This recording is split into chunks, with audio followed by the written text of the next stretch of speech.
Hello, నేను శేషరావు. జగన్మోహన్ రెడ్డి గారికి ప్రతిపక్ష హోదా ఇవ్వాలా వద్దా అనే దాని మీద పెద్ద ఎత్తున తొలి రోజుల్లో చర్చ జరిగింది.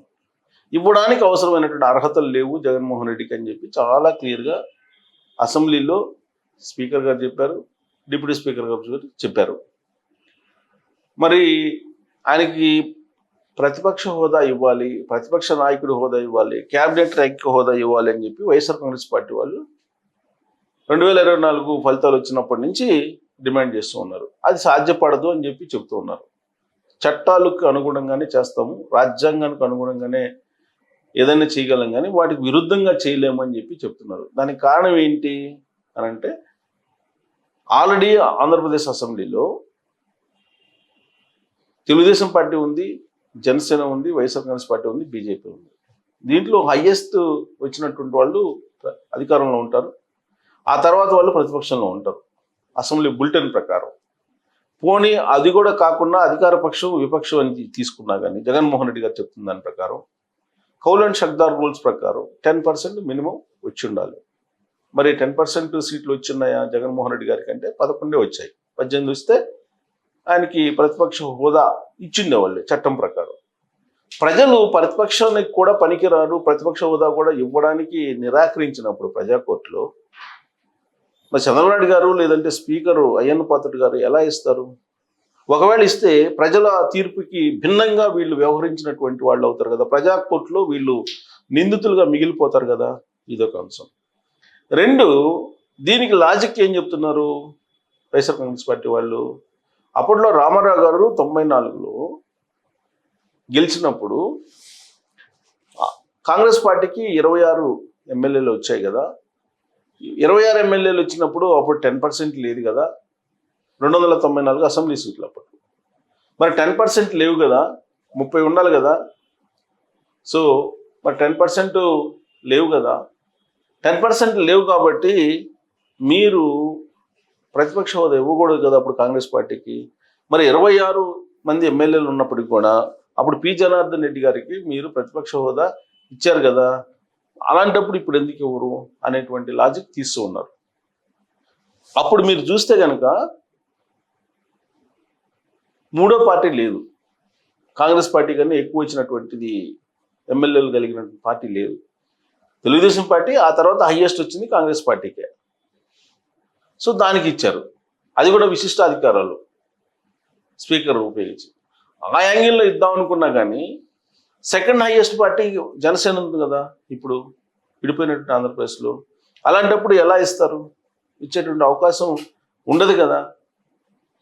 ఆ యాంగిల్లో ఒకవేళ జగన్మోహన్ రెడ్డి గారు చెప్తున్నటువంటి యాంగిల్ ప్రకారం ఇదంతా కూడా మీకు చట్ట ప్రకారం రాజ్యాంగం ప్రకారం ఉన్నటువంటి సాంకేతికపరమైనటువంటి అంశాలు అయితే, దీంట్లో వైఎస్ఆర్ కాంగ్రెస్ పార్టీ వాళ్ళతో పాటు సుబ్రహ్మణ్య స్వామి గారు ఎంటర్ అయ్యారు. ఎవరికి సుబ్రహ్మణ్య స్వామి గారు అని అంటే, జయలలిత ఆస్తుల మీద కేసులు వేసి పోరాడినటువంటి ఒక పొలిటీషియన్, సీనియర్ పొలిటీషియన్, ప్రస్తుతం బీజేపీకి దగ్గరగా ఉన్నారు. ఆయన ఇప్పుడు వైఎస్ఆర్ కాంగ్రెస్ పార్టీకి దగ్గరగా ఉంటున్నాడు. వైఎస్ఆర్ కాంగ్రెస్ పార్టీ వాళ్ళ వాయిస్ని ఆయన వినిపిస్తూ ఉన్నారు. ఈ మధ్యకాలంలో ఆయనకి కోర్టులు కూడా చివాట్లు పెట్టి, సుబ్రహ్మణ్య స్వామి గారు చాలామంది ఏమనుకుంటారంటే ఆయన ఏదో న్యాయవాది, ఆయన కోర్టులో వాదిస్తారు, న్యాయవాది అనుకుంటారు. ఆయన న్యాయవాది కాదు.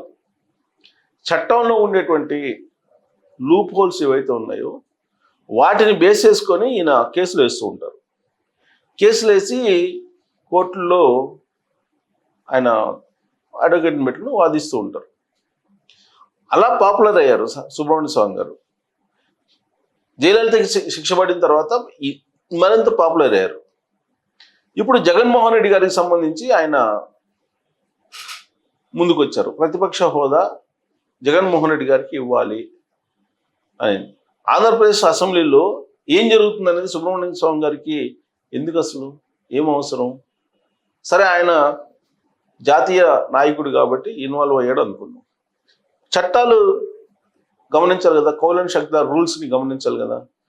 జగన్మోహన్ రెడ్డి గారికి ప్రతిపక్ష హోదా ఇవ్వాలి అని చెప్పేసి అంటారు. ఆయన తొలి నుంచి కూడా 2019 నుంచి 2024 మధ్యలో కూడా అనేక అంశాల్లో జగన్మోహన్ రెడ్డి గారికి వత్తాసు పలుతూ వచ్చారు సుబ్రహ్మణ్య స్వామి గారు. అనేక అంశాల్లో, ఒకటి కాదు, ప్రతి అంశంలో కూడా ఆయన మద్దతు పలుకుతూ వచ్చారు. తిరుమల తిరుపతి దేవస్థానంలో జరిగినటువంటి అనేక అంశాల మీద కూడా సుబ్రహ్మణ్య స్వామి వైఎస్ఆర్ కాంగ్రెస్ పార్టీకి మద్దతు పలుకుతూ వచ్చారు. ఉండవల్లి అరుణ్ కుమార్ గారు ఉన్నారు కదా మన రాష్ట్రంలో, ఆయన ఏ విధంగా అయితే బయట నుంచి వైఎస్ఆర్ కాంగ్రెస్ పార్టీకి మద్దతు ఇస్తూ ఉంటారో అదే తరహాలో ఢిల్లీ నుంచి సుబ్రహ్మణ్య స్వామి గారు మద్దతు ఇస్తూ ఉంటారు.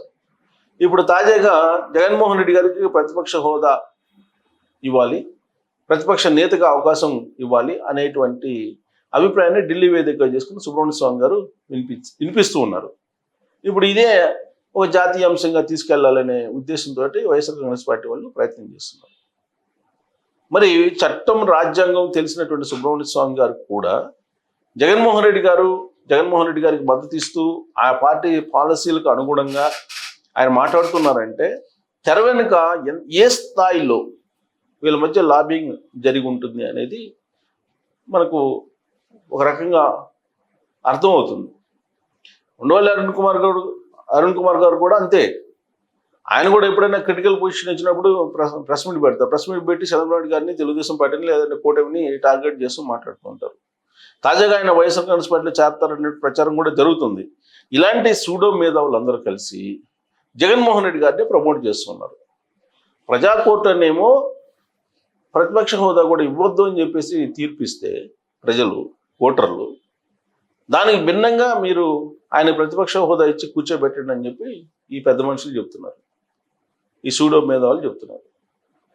మరి రాజ్యాంగాన్ని, చట్టాన్ని కాదని ధిక్కరించి ఒకవేళ ఎన్ పాత్రుడు గారు కనుక ప్రతిపక్ష నేతగా జగన్మోహన్ రెడ్డి గారిని గుర్తిస్తే రాబోయేటువంటి పరిణామాలు ఏంటి?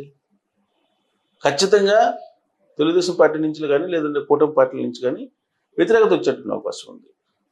క్యాడర్ బేస్డ్ పార్టీలు Janasena, Telugudesam party in case విశిష్టాధికారాలను ఉపయోగించి అయ్యన్ పాత్రుడు గారు కానీ లేదంటే రఘురామకృష్ణరాజు గారు కానీ ప్రతిపక్ష నేతగా జగన్మోహన్ రెడ్డి గారిని గుర్తించాలి అనుకుంటే మాత్రం డెఫినెట్గా వ్యతిరేకతను చవిచూడాలి చూస్తుంది ప్రజా కోర్టులో నుంచి.